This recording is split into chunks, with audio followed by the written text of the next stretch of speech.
Clap it up for Danny too, you guys. And abusive fathers and shit. I love Danny, man. He scares me though, for sure. Let's bring up the next comic. She's very funny. She's always hitting the mics. Clap it up for Eva Schwartz.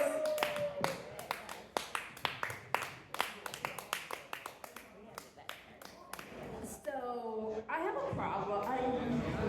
I just need to give advice.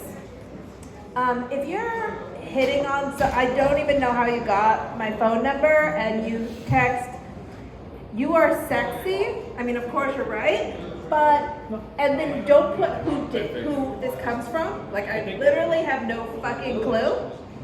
They smell. I looked it up. Their business is with a Z and shit, so I think that they're a comic. But give me your name. Like you text me, I don't answer because I'm actually a little scared I'm being stalked, and I can't just for information. And then I get this hello. Like what the fuck? Okay, so that's been my other. I looked at my little kid, my little 3-year-old, and I'm looking at him, and I realized, you know what? He would make an amazing child soldier. Like I'm serious. Like they wait till they're like 9, 10, and those kids, like I have an older one. No, they understand bad and good. You just tell like they might feel sympathy and shit. No, get a good little 3-year-old. Say, go get the bad guys, and we'll give you a candy bar. You can get anything you want. Word of advice: don't make them. And 3-year-olds, you can just replace them a lot quicker. You don't have to put in any money. You know, they're easier to grow.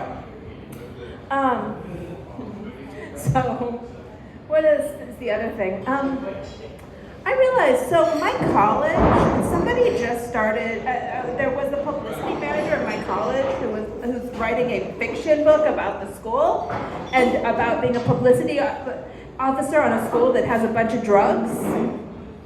And I'm like, you are the worst fucking publicity manager on earth. Because if you Google Reed College, you see heroin addict. Heroin. Like my school, the teacher, they actually interviewed, they let the president interview the New York Times and say, yes, we let our kids do drugs and we do nothing to limit it. Because they're like, we don't believe in the war on drugs. It's like, you are white, rich white people. You won that war years ago. We all know that. And you're just celebrating it. So you're fucking Portland, you know, and by win I mean a couple of you die, but you know don't go to rehab. It's for quitters. Yeah. And so, you know, but I'm like, he wrote the story, and I just want to be like, you were the worst PR agent on the fucking on the earth, because it's a little small school and nobody heard of it. But then when I had to graduate, people are like, oh, you went to Reed. You do heroin, right? I'm like, no.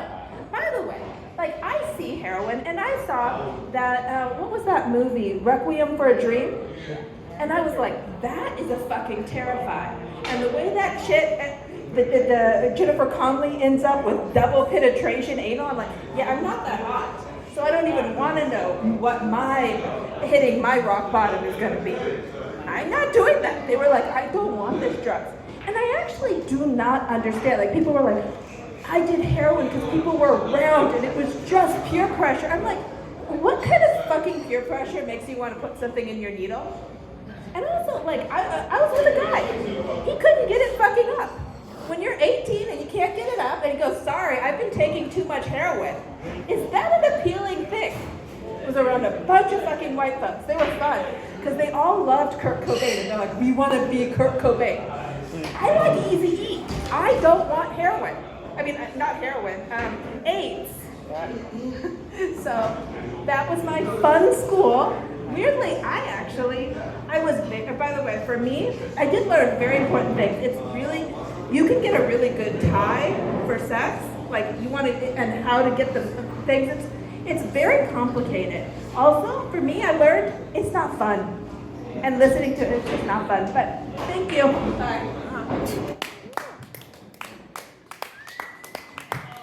Oh, yeah. Clap it up for